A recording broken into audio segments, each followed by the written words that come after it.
विद्यार्थी मित्रांनो, आज पुन्हा आपण भेटतोय एका नवीन व्हिडिओ सोबत, ज्याचं टायटल आहे बेसिक कन्सेप्ट्स ऑफ एन्व्हायरमेंट. कालच्या व्हिडिओमध्ये आपण पाहितलं होतं की एन्व्हायरमेंटशी रिलेटेड चौकट काय असायला पाहिजे, त्याच्याशी रिलेटेड कोणते टॉपिक्स करणं महत्त्वाचे आहेत. त्याच्यातला आज पहिला टॉपिक म्हणजेच बेसिक कन्सेप्ट, ज्याच्यामध्ये काही डेफिनेशन्स असतील, टर्म्स असतील, ते टर्म्स कॉइन केलेले सायंटिस्ट असतील, व शेवटी एक तुम्ही पूर्ण व्हिडिओ पाहितल्यानंतर एक बोनस पॉईंट सुद्धा तुम्हाला भेटेल. चला तर मग व्हिडिओला सुरुवात करूया. ह्याच्यामध्ये मी PYQ सुद्धा इन्क्लूड केलेले आहेत, जेणेकरून तुम्हाला या व्हिडिओसोबतच या बेसिक कन्सेप्ट्सवरचे PYQ सुद्धा क्लिअर होऊन जातील. आणि आपण हा व्हिडिओ अशा प्रकारे बनवतोय की एका व्हिडिओमधून तुमचा एक क्वेश्चन ॲड्रेस होऊन जाईल. चला तर मग व्हिडिओला सुरुवात करूया. सगळ्यात पहिल्यांदा आपण पाहणार आहोत टर्म्स. एन्व्हायरमेंटमध्ये खूप सारे टर्म्स आहेत, परंतु काही एक बेसिक 3-4 टर्म्स अशा आहेत ज्या कोण कॉइन केलं हे विचारलं जातं सारखं वेगळ्या वेगळ्या एक्झाम्समध्ये. ह्या मुख्यतः 3 टर्म्स आहेत. आपण पाहतोय की चौकटीचा भाग, की आपल्याला कोणत्या गोष्टी पाठ असणं गरजेचंच आहे. करायला गेलं तर एन्व्हायरमेंटवर खूप मोठी पुस्तकं पण आहेत, परंतु आयोगाचा भर ह्या बेसिक कन्सेप्ट्सवरतीच आहे. त्यामुळे आपण ही चौकट पहिले करणार आहोत, नंतर बाकीच्या गोष्टी डिटेलमध्ये पाहणार आहोत. तर सगळ्यात पहिल्यांदा इकॉलॉजी. आता बघा, हा इकॉलॉजी ही टर्म कोण कॉइन केली आहे? हॅकल, अर्न्स्ट हॅकल त्यांचं पूर्ण नाव आहे. हा प्रश्न MPSC प्री 2021ला विचारलेला आहे. जशाच तसा की इकॉलॉजी ही टर्म कोण कॉइन केलेली आहे? तर अर्न्स्ट हॅकल यांनी. त्याच्यानंतर इकोसिस्टीम ही टर्म टॅन्सले यांनी कॉइन केलेली आहे. इकॉलॉजी म्हणजे आपण मराठीतून त्याला परिस्थितिकी म्हणतो, ती टर्म हॅकेल यांनी कॉइन केलेली आहे. त्याच्यानंतर इकोसिस्टीम, ज्याला आपण मराठीत परिसंस्था म्हणतो, ही टर्म टॅन्सले यांनी कॉइन केलेली आहे. तर ह्याची एक छोटीशी ट्रिक मी तयार केलेली आहे. इकोसिस्टीममध्ये टी येते बघा, इकोसिस्टीममध्ये टी येते आणि टॅन्सलेमध्ये सुद्धा टी येते. त्याच्यावरून आपण असं लक्षात ठेवू शकतो इकोसिस्टीम टॅन्सले. आणि ज्यावेळेस इकॉलॉजीमध्ये जातो त्यावेळेस त्याचे हॅकेल. ते एक ट्रिक म्हणून असं लक्षात ठेवा की इकोसिस्टीममध्ये टी तर त्याचं टॅन्सले, तर टॅन्सले इकॉलॉजीला नाही येणार. अशा प्रकारे एक छोटीशी ट्रिक आहे, जेणेकरून एक्झाममध्ये कन्फ्यूज होणार नाहीये. त्यामुळे इकॉलॉजी अर्न्स्ट हॅकेल आणि इकोसिस्टीम टॅन्सले. त्याच्यानंतर बायोडायव्हर्सिटी, जैवविविधता, ही टर्म दिलेली आहे रोझेन यांनी. पुन्हा एकदा सांगतो, ecology term Ernst Haeckel, ecosystem Tansley, biodiversity Rosen. पुढे जाऊया. Definitions of ecology. आता आपण इकॉलॉजीला सुरुवात करतोय, परिस्थितिकीला सुरुवात करतोय. इकॉलॉजीच्या डेफिनेशन्स एकूण 3 सायंटिस्टने दिलेले आहेत. त्याच्यातली ओडम ह्या सायंटिस्टची डेफिनेशन MPSC प्री 21ला आयोगाने विचारलेली आहे. तर बघा, हॅकेल यांनी काय सांगितलेलं आहे? शक्यतो डेफिनेशन्स पाठ करण्यामध्ये माझा भर इंग्रजीवर असणार आहे, कारण हे सायंटिस्ट ह्यांनी संशोधन इंग्रजीतून केलेलं आहे व त्यांच्या डेफिनेशन्स जशाच तशा आयोग विचारतं. त्यातल्या टर्म्स शब्दावरूनही काही, आता समजा study of structure and function of ecosystem, तर अशा ह्या शब्दांवरून आयोगाचा डायरेक्ट प्रश्न सुटतोय. त्याच्यामुळे मी डेफिनेशन्स शक्यतो इंग्लिशमधूनच घेईल. अर्न्स्ट हॅकेल यांनी इकॉलॉजीची डेफिनेशन काय दिलेली आहे बघा. हॅकेल यांच्या म्हणण्यानुसार relation of animal both to its organic as well as its inorganic environment. म्हणजे ॲनिमलचं जे काही रिलेशन आहे कोणासोबत? Organic as well as inorganic environment सोबत, अशी डेफिनेशन केलेली आहे हॅकेल यांनी. त्याच्यानंतर टेलर यांनी इकॉलॉजी डेफिनेशन अशी केलेली आहे. इकॉलॉजी म्हणजेच the science of all the relations of all the organisms in relation to all the environments. Taylor काय सांगतात? Science of all the relations of all the organisms in relation to all the environments. त्याच्यानंतर Odum, जी की MPSC pre 21ला विचारलेलं आहे. Odum यांची definition काय? Ecology is study of structure and function of ecosystem, अशी Odum यांनी डेफिनेशन दिलेली आहे. चला तर मग पुढे जाऊया. आता आपल्याला बघायचं आहे लेवल्स ऑफ इकॉलॉजिकल ऑर्गनायझेशन. म्हणजे आपल्या जीवसृष्टीमध्ये लिव्हिंग बिंग्सचं ऑर्गनायझेशन कशा प्रकारे आहे. तर सुरुवात होती जीन्सपासून. जीन्स कुठं प्रेझेंट असतात? सेलमध्ये. ठीक आहे. जीन्सपासून सेल तयार होतात, सेल्सपासून ऑर्गन तयार होतात, ऑर्गनपासून इंडिव्हिज्युअल तयार होतात. त्याच्यानंतर इंडिव्हिज्युअल एकत्र आले की पॉप्युलेशन म्हणजे जीवसंस्था तयार होते. अशी पॉप्युलेशन एकत्र आली की कम्युनिटी तयार होते, समुदाय तयार होतो. कम्युनिटी एकत्र आली की इकोसिस्टीम तयार होते, म्हणजेच त्याला आपण परिसंस्था म्हणतो. आणि इकोसिस्टीम, अनेक इकोसिस्टीम मिळून एक लँडस्केप तयार करतात. आणि ह्याचीच पुढची स्टेप म्हणजे बायोम, ज्याला आपण जीवसहती म्हणतो. आणि बायोम सगळे एकत्र येऊन बायोस्पियर तयार करतात. तर ह्याचा सिक्वेन्स तुम्हाला विचारला जाऊ शकतो एक्झाममध्ये. जसं की आपल्याला kingdom, order, family, genus, species ह्याच्या सिक्वेन्स आयोगाने पाठीमागे विचारलेला आहे. तशा प्रकारे हाही सिक्वेन्स आपल्याला विचारला जाऊ शकतो. त्याच्यामुळे हा सिक्वेन्स माहीत असणं गरजेचं आहे. पुन्हा एकदा सांगतो, जीन्स, त्याच्यानंतर सेल्स, सेल्स नंतर ऑर्गन, ऑर्गन नंतर इंडिव्हिज्युअल, इंडिव्हिज्युअल नंतर पॉप्युलेशन, पॉप्युलेशन नंतर कम्युनिटी, कम्युनिटी नंतर इकोसिस्टीम, इकोसिस्टीम नंतर लँडस्केप, नंतर बायोम आणि बायोस्पियर. टॉपचा लेअर आहे बायोस्पियर. त्याच्यानंतर पुढे जायचं आहे एन्व्हायरमेंटल टर्म्स अँड की कन्सेप्ट. काही टर्म्स आणि की कन्सेप्ट आपल्याला बघायचे आहेत. त्याच्यामध्ये सगळ्यात पहिल्यांदा इकोसिस्टीम. इकोसिस्टीम आपण पाहिलं, ट्रिक सांगितली होती, टी वरून टॅन्सले. इकोसिस्टीम हे टर्म दिलेले आर्थर टॅन्सले यांनी. ते काय म्हणतात, ecosystem is a community of living organisms interacting with their physical environment. त्यांच्या फिजिकल एन्व्हायरमेंट सोबत काही लिव्हिंग ऑर्गॅनिझम्स असतात, ते इंटरॅक्ट करतात, म्हणजेच इकोसिस्टीम. त्याच्यानंतर ecosystem can vary in size, म्हणजे इकोसिस्टीम ही छोटी असू शकते किंवा मोठीही असू शकते. म्हणजे छोटी, त्याचं एक्झाम्पल दिलेलं आहे त्यांनी पॉन्ड, आणि लार्जमध्ये फॉरेस्ट, दोन्ही प्रकारचे इकोसिस्टीम असू शकतात. तर इकोसिस्टीमचं फंक्शन काय आहे आपल्याला ऑप्शनमध्ये विचारलं जाऊ शकते. तर इकोसिस्टीमचं पहिलं फंक्शन आहे इकोलॉजिकल सक्सेशन. त्याच्यानंतर होमिओस्टॅसिस, एनर्जी फ्लो आणि न्यूट्रिएंट सायकल. इकोलॉजिकल सक्सेशन म्हणजे एका पिढीकडून दुसऱ्या पिढीकडे जाणे. होमिओस्टॅसिस म्हणजे काही चेंजेसला रेजिस्ट करण्याची कॅपॅसिटी. त्याच्यानंतर आपल्याला बघायचे ह्या डेफिनेशन्स पुढे चालून. एनर्जी फ्लो म्हणजे आपली जी फूड चेन असते, फूड चेनमध्ये प्रोड्युसरपासून कन्झ्युमरपर्यंत जे काही जातं त्याला एनर्जी फ्लो आपण म्हणतो. त्याच्यानंतर न्यूट्रिएंट सायकल म्हणजे आपल्याला खूप सारे न्यूट्रिएंट सायकल पाहायचे, जसं की कार्बन सायकल, त्याच्यानंतर नायट्रोजन सायकल. अशा विविध एन्व्हायरमेंटमध्ये सायकल्स घडत असतात. नायट्रोजन सायकल असेल जी की आपण नायट्रोजन फिक्सेशन थ्रू बघतो. तर अशा ह्या न्यूट्रिएंट सायकल्स आहेत. तर हे इकोसिस्टीमचं फंक्शन काय आहे, ecological succession, homeostasis, energy flow आणि न्यूट्रिएंट सायकल. पुढची कन्सेप्ट आहे बायोम्स. बायोम्स म्हणजे काय, biome is a large naturally occurring community of, कोण कोण असते ह्या कम्युनिटीत, फ्लोरा म्हणजेच झाडं, फौना म्हणजेच animals occupying a major habitat. एका हॅबिटॅटमध्ये naturally occurring community of flora and fauna, अशी ही बायोमची डेफिनेशन आहे. त्याला आपण आता समजा डेझर्ट बायोम आलं, डेझर्टमध्ये काय असतं, कॅक्टस असतं, रेप्टाईल्स आढळतात. त्याच्यानंतर ग्रासलँडचे एक स्वतः आहे, ग्रासलँड हे एक बायोम आहे, फॉरेस्ट एक बायोम आहे. असे हे बायोमचे एक्झाम्पल आहेत. त्याच्यानंतर इकोटोन. इकोटोन हा बघा MPSC प्री 2018ला आयोगाने विचारलेला आहे. इकोटोनची सरळ सरळ डेफिनेशन हे बघा, मी त्यामुळे म्हणतो इंग्लिश डेफिनेशन करणं गरजेचे असतात, जशाच तसे हे शब्द आयोगाच्या प्रश्नामध्ये आहेत. Ecotone is a zone of junction. Ecotone काय आहे, एक प्रकारचं जंक्शन आहे, ऑर ट्रान्झिशन एरिया, कोणामधला, बिटवीन टू बायोम्स.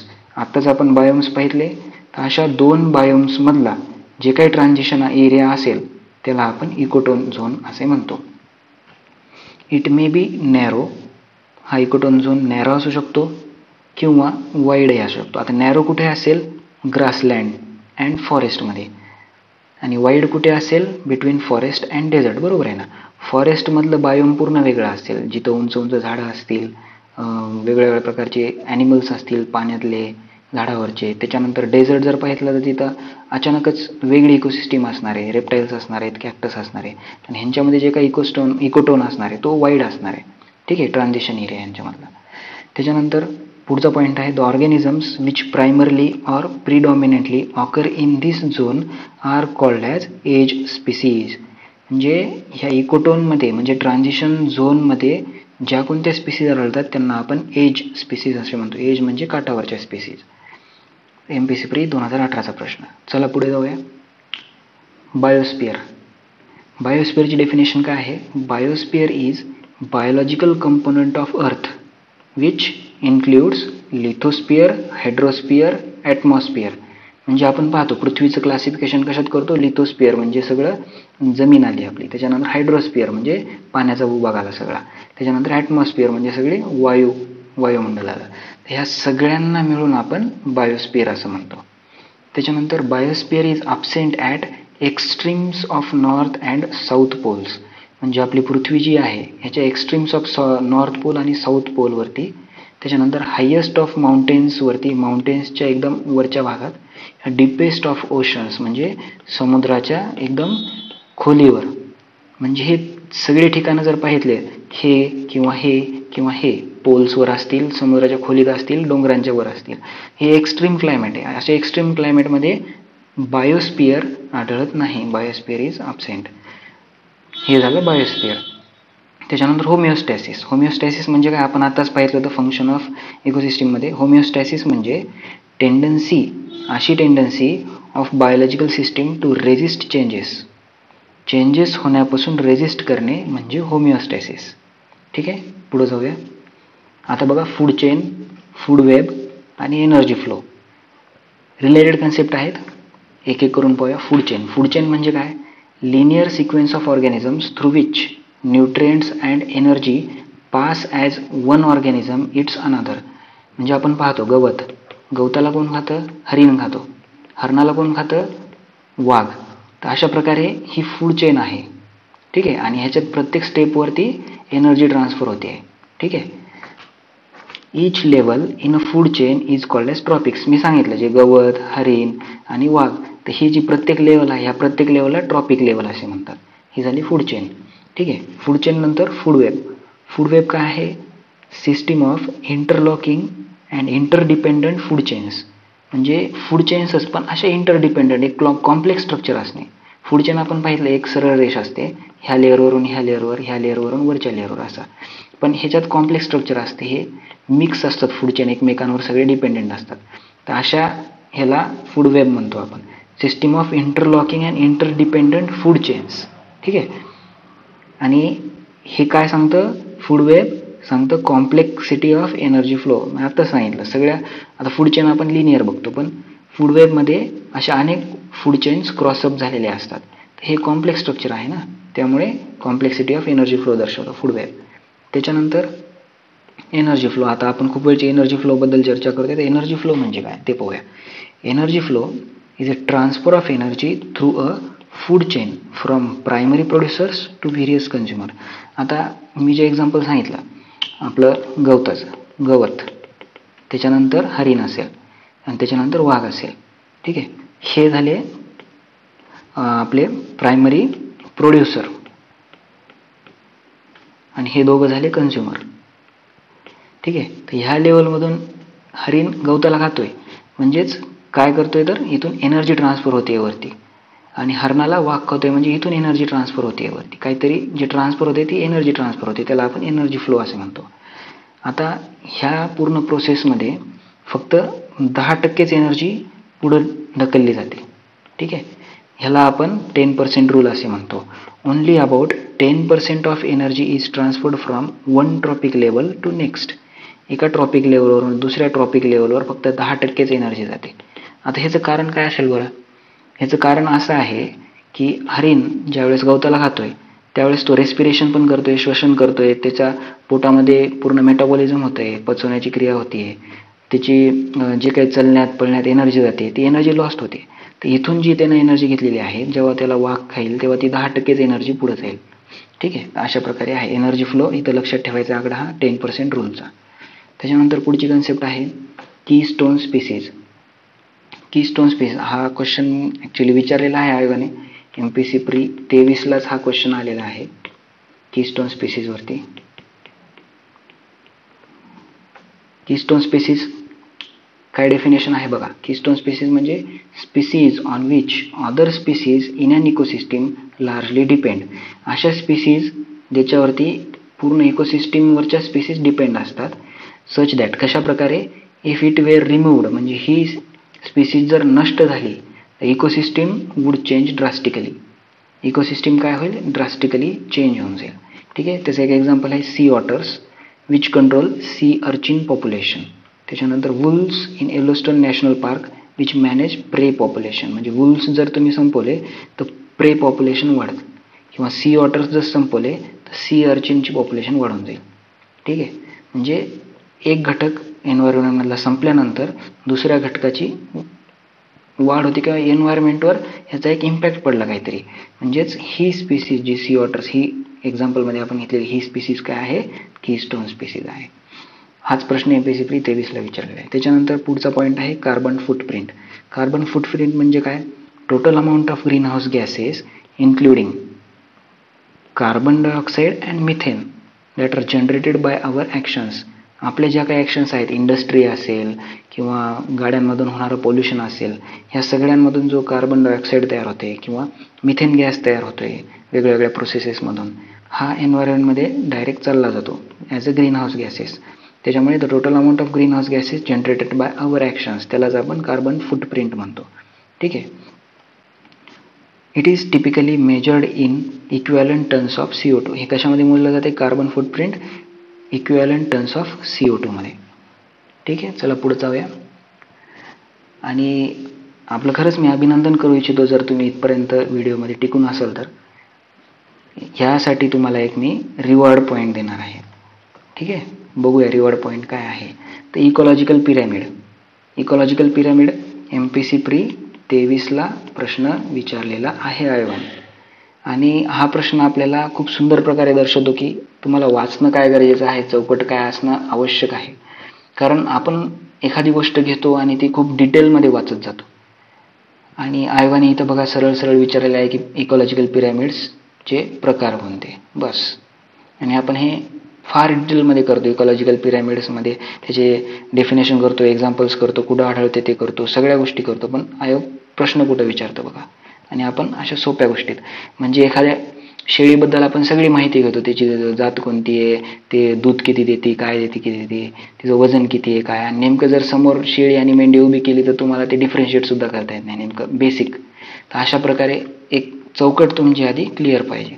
तर बघा, इकॉलॉजिकल पिरॅमिड चार्ल्स एल्टन यांनी ही कन्सेप्ट दिलेली आहे. इकॉलॉजिकल पिरॅमिड म्हणजे काय, graphical representation of distribution of biomass, energy आणि number of organisms at different trophic levels. Ecological पिरॅमिडमध्ये काय काय दर्शवले जाते, बायोमास, एनर्जी आणि नंबर ऑफ ऑर्गॅनिझम्स. ठीक आहे, 3 टाईप्सचे पिरॅमिड असतात. पहिला असतो नंबर, त्याच्यानंतर बायोमास आणि तिसरा असतो एनर्जी. आता खाली बघायचं आहे, हाच MPSC प्री 23चा आयोगाचा प्रश्न आहे. Pyramid of numbers, pyramid of biomass, pyramid of energy. आताच आपण पाहिलं होतं बघा, प्रोड्युसर्सपासून प्रायमरी कन्झ्युमर, त्याच्यानंतर सेकंडरी कन्झ्युमर आणि टर्शरी कन्झ्युमर. तर बघा, प्रोड्युसर जास्त प्रमाणात असतात. जर गवत वगैरे पाहितलं आपण किंवा इतरही ज्या गोष्टी ज्या प्रोड्युसर कॅटेगरी येतात ते जास्त प्रमाणात असतात. त्याला प्रायमरी जे कन्झ्युम करतात ते त्याच्यापेक्षा कमी संख्येने असतात. सेकंडरी कन्झ्युमर अजून कमी संख्येने, टर्शरी अजून कमी संख्येने. म्हणजे आपण पाहतो ना, हरणांची संख्या आपल्याला जास्त दिसते परंतु वाघांची संख्या कमी दिसते. तर हा पिरॅमिड ऑफ नंबर्स असा खालतून वरती जातो आणि हा नेहमी अपराईट असतो. इथं लिहिलेलं आहे बघा साईडनं, पिरॅमिड ऑफ नंबर्स हा नेहमी अपराईटच असतो. ठीक आहे. त्याच्यानंतर ह्याची डेफिनेशन आहे, इट शोज, काय शो करते, number of individual organism at each trophic level. त्याच्यानंतर पुढे जायचं आहे पिरॅमिड ऑफ बायोमास. बायोमास म्हणजे काय, आता इथे वजनावरून दर्शवल्या जाते. आता बघा, मी सांगितलं होतं हा भाग आपला समजा गवत असेल तर सगळे प्रायमरी प्रोड्युसर्स समजा वजन केलं समजा 1000 किलोवर, त्याला जे हर्बिवरस खाणार आहेत, हरिण किंवा ससा वगैरे जे काही असतील त्यांचं वजन 100 किलो भरतं. ह्यांनाच खाणारा जो पुढचा प्रायमरी कार्निवर असणार आहे किंवा टॉपचा कार्निवर असणार आहे, ह्यांचं वजन घटत जातं. वजन घटत जातं याचा अर्थ हे पूर्ण संख्यामध्येच जास्त आहेत ना, मग ह्यांचं पूर्ण इकोसिस्टीम मधलं वजनच जास्त भरतं. तर हा बायोमासचा पिरॅमिड असा दिसतो आपल्याला. कोणत्या इकोसिस्टीममध्ये, टेरेस्ट्रियल, जमिनीवरच्या इकोसिस्टीममध्ये. परंतु बायोमासमध्ये अजून एक केस आहे, ती म्हणजे ॲक्वॅटिक इकोसिस्टीममध्ये, पाण्यामध्ये बघा काय असतं, एकदम मायक्रो ऑर्गॅनिझम्स असतात, खूप प्रमाणात असतात परंतु त्यांचं वजन कमी असतं ना, म्हणून जास्त प्रमाणात जरी असले तरी वजन कमी भरतं त्याचं. त्याच्यानंतर त्यांना खाणाऱ्या छोट्या छोट्या माश्या, ठीक आहे, आणि त्यांना खाणारी एक ब्ल्यू व्हेल. आपण जर पाहिलं तर हिचं वजन खूप जास्त असतं किंवा कोणताही मोठा मासा असेल. आपण पाहतो हा इन्व्हर्टेड पिरॅमिड आहे, उलटा पिरॅमिड आहे. आणि हा अपराईट म्हणजे सुलटा पिरॅमिड आहे. तर पिरॅमिड ऑफ बायोमास दोन्ही प्रकारे लिहिता येतो, अपराईट आणि इन्व्हर्टेड. तेच आपण जर ह्याच्यात पाहिलं पिरॅमिड ऑफ नंबर्समध्ये, तो हा नेहमी अपराईट असा उभाच असणार आहे. त्याच्यानंतर पिरॅमिड ऑफ एनर्जी, तर एनर्जी बघा, प्रायमरी प्रोड्युसर्समध्ये सगळ्यात जास्त एनर्जी असणार आहे, जी काही सूर्याकडून त्यांनी घेतली आहे. सन जेव्हा त्यांना एनर्जी प्रोव्हाइड करतोय आणि त्याचं ते कन्व्हर्जन फूडमध्ये करतायत, पण इथून 10% एनर्जी पुढे जाते, इथून पुन्हा कमी जाणे, इथून पुन्हा 10% जाणार, इथून कमी जाणार. म्हणजे इथं जेवढी तयार झाली होती ही 10% रिड्यूस होणार ना. म्हणजेच पिरॅमिड ऑफ एनर्जी सुद्धा अपराईटच पिरॅमिडच असणार नेहमी. एनर्जीचा कोणताही पिरॅमिड हा अपराईट असतो. पिरॅमिड ऑफ एनर्जी अपराईट हे पाठच करून ठेवा. ह्याचं डिस्क्रिप्शन काय आहे? Depicts the flow of energy through each trophic level. प्रत्येक ट्रॉपिक लेवलमधलं जे काही एनर्जी ट्रान्सफर आहे ते दर्शवते आणि हे नेहमी अपराईटच असतं. ठीक आहे, तर अशा प्रकारे आपला हा व्हिडिओ संपलेला आहे. आणि व्हिडिओ जर तुम्हाला आवडला असेल तर नक्की खाली कमेंट करा. त्याच्यानंतर आजच्या टॉपिकवर आलेले जे काही आयोगाचे PYQ मी तुम्हाला दाखवले ह्याचे स्पेशल स्क्रीनशॉट्स घेऊन उद्या मी स्पेशल त्याचा एक व्हिडिओ घेणार आहे आणि त्याच्यामध्ये ते कसे सोडवायचे, एन्व्हायरमेंटच्या प्रश्नांना अप्रोच काय असला पाहिजे, प्रश्न सोडवण्यासाठी काय टेक्निक्स आहेत त्या मी उद्या तुम्हाला सांगणार आहे. ठीक आहे, आजच्या लेक्चरवरचे PYQ उद्या घेणार आहे. आज तुम्हाला सहज असे सांगितलेच मी कोणते आलेले आहेत, पण ॲक्च्युअल आयोगाचे स्क्रीनशॉट काढून आणणार आहे आणि उद्या तुम्हाला हे सोडवून दाखवणार आहे की ॲप्रोच कसा असला पाहिजे PYQ सोडवताना. म्हणजे आपली जर एक चौकट क्लिअर असेल तर आपण आयोगाचे PYQ इझिली सोडवू शकतो. आणि सगळं जर फापट पसार करत बसलं तर परफेक्ट काहीच होत नाही. त्याच्यामुळे माझं म्हणणं आहे की हे चौकट फिक्स असली पाहिजे. त्यासाठी तुम्ही माझ्यासोबत डेली व्हिडिओमध्ये जोडून राहा. आपण ही सिरीज पूर्ण करणार आहोत आणि आज थांबतो मी इथे. आपले प्रतिक्रिया नक्कीच कमेंटमध्ये कळवा. चॅनलला सबस्क्राईब करा, व्हिडिओला लाईक करा, तुमच्या मित्रमैत्रिणींपर्यंत हा व्हिडिओ नक्की पोहोचवा, शेअर करा. Thank you so much.